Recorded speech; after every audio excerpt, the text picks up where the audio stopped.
It has now been 14 months since we crossed over into a very unique situation, really, here on Earth. COVID-19 has impacted everything and everyone, the way we interact at home, our home life, schools, businesses, and another organization that I am sitting in an office in, which is churches. And I thought that would be a very interesting perspective as we continue our COVID Comeback video series. I am joined today with my pastor, Buddy Champion, who is the lead pastor here at First Baptist Church, Trussville, and wanted to get a little bit of your perspective on what has been experienced here at the church. So first of all, appreciate your time this morning. Yeah, absolutely, absolutely. One of the things that when I was putting together this video series and thinking through which perspectives would be most unique for our viewers, for folks that are watching this, and obviously being that we're in financial planning, businesses came to mind. Yeah. But the world is filled with all different types of organizations, churches being one that have a major social impact.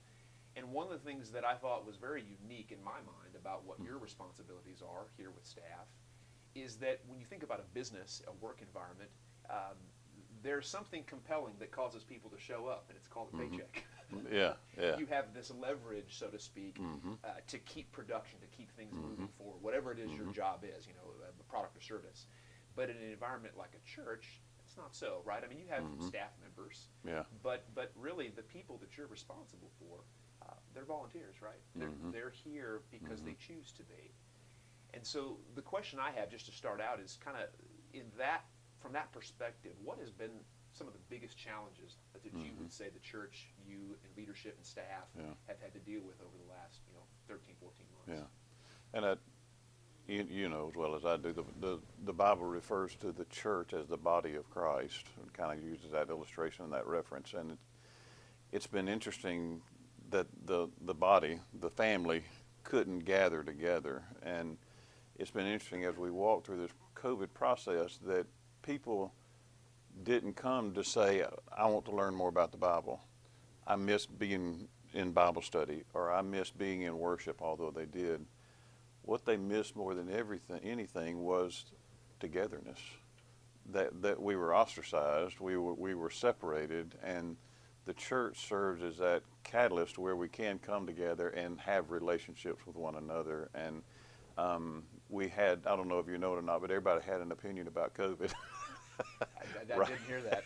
Right or wrong or Somewhere in between. whatever, yeah.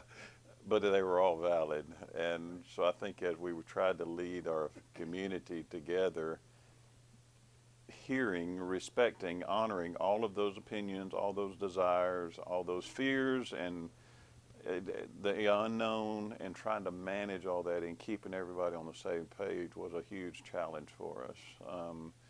Fear does a lot of things to us as people, and sometimes our fears overcome our confidence. And so it was difficult to lead the organization, to keep the family, to keep the relationships together when we couldn't gather.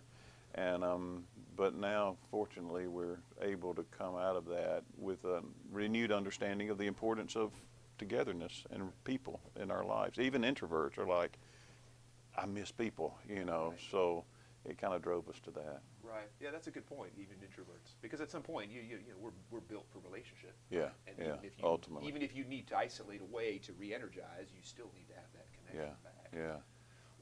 So let me transition along those lines in terms of people being able to connect. How would you say that you personally, or as you led the staff here, balanced kind of faith? And by the way, I should mention this. I know some of our viewers may not share our worldview, and that's okay. Right. And in some ways, the things that you're dealing with in an organization like this would be the same that a nonprofit or volunteer organization that can't get together. So this applies in a more secular environment as well.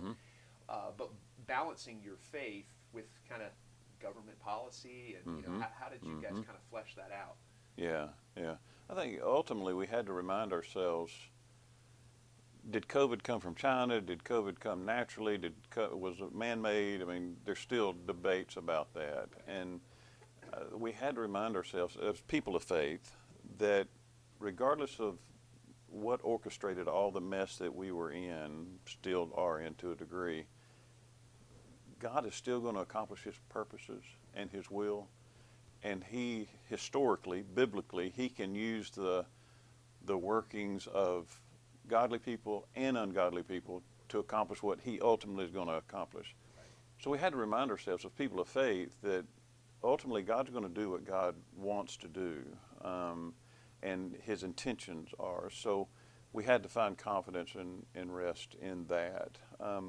Also, here at Trussville, we want to be a complement, a benefit to our local officials, to our state government, to our national government, and we didn't feel like they were asking us to do anything contrary to our faith.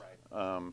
So, and for a long time, the government, as a nonprofit was as well, we were trying to, we didn't know what was going on. So we were reacting, and it was hard, it was difficult. And I think in leadership, you've got to understand, whether you're the President of the United States, whether you're the Governor of the State of Alabama, or whether you're the county leader or one, our local. Or pastor of a church. Yeah, leadership's hard. And, well, at first COVID is all over surfaces. You got to wait for, well, no, COVID's not on surfaces, It's so. in the air. It's not Yeah, right. yeah. I mean, for a long 6 time feet, we were 10 wiping feet. down surfaces, Right. and we still keep our facility extraordinarily clean. But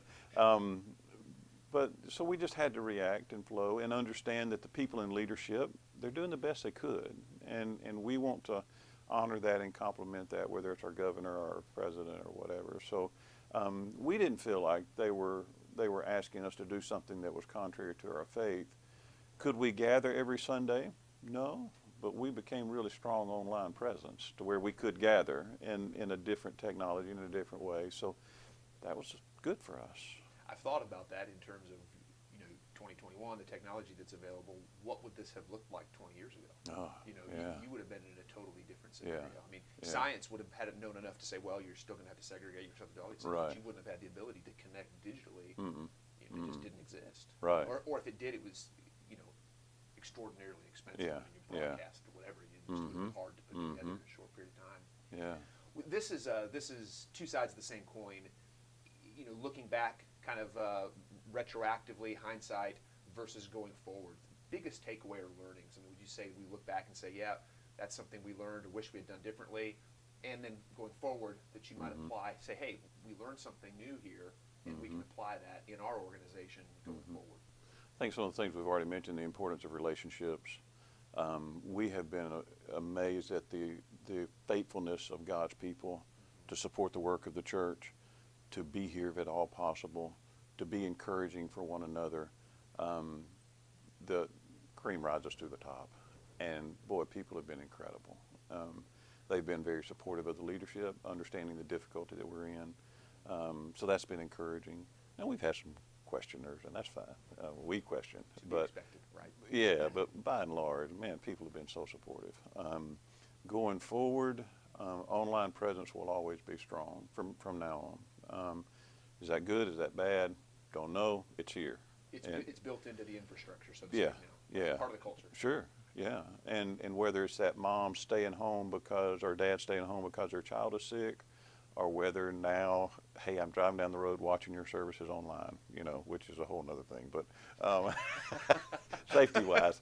But I hear it all the time. I listen to the service driving down the road. Watching it, Yeah, streaming yes, while I'm it's driving. on my dash or whatever. Oh, So, dear. That's but great. online presence, I mean, that's great, And now our online presence just spreads and spreads and spreads around the country and around the world, where people are watching and tuning in, and that's a positive. Oh, that's neat. That's neat. I mean, That's a good thing. I know there are churches, some of these multi-campus churches that Right. have done this for a long time. Oh, yeah, yeah. But because of the nature of First Baptist Trussville, we're kind of geographic. Right, It wasn't right. a necessity. But I think you've now seen, what you're telling me is that you've seen Right. the benefit of it, Yeah. and it can carry forward. Yeah, in our small groups and in our worship services. Right. both. That was neat. Yeah. A lot of people doing Zoom and kind of Yeah. streaming their Sunday Yeah. school classes. Just another attempt to keep people connected. Mhm. Last question then, and this may just stem off of the last one. If you were speaking to a young pastor or a young leader that was responsible for an organization that was really dependent upon volunteerism, what would Right. be your advice through this process? What would you tell them? Yeah, I think I would listen to the people, because they have insights, they have ideas, they have perspectives. I would value what they bring to the table. You hear that, well, this is a first world problem, and that kind of thing, which is true. But keep it all in perspective. Don't we may lose a few battles, but we know who's going to win the war. And we're in this for the long term. We're in for the marathon, not for the sprint. So don't get discouraged the day by day. And in a way, COVID and all of this brings a refreshing perspective. Wow, everything can be new.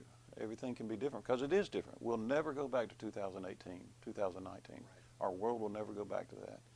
Well, that's great. Let's retool and resharpen, and let's allow 2021, 2022, whatever's ahead of us to make us what we need to be today. So it can be a real growth opportunity for us and that. effectiveness.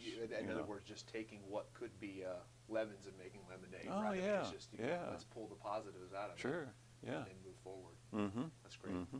Well, buddy, appreciate your time. Yeah. And to all of our viewers, hope this is insightful. We'll connect next week with another guest on the COVID Comeback Series. Until next time, Ian Maddox, HMFP.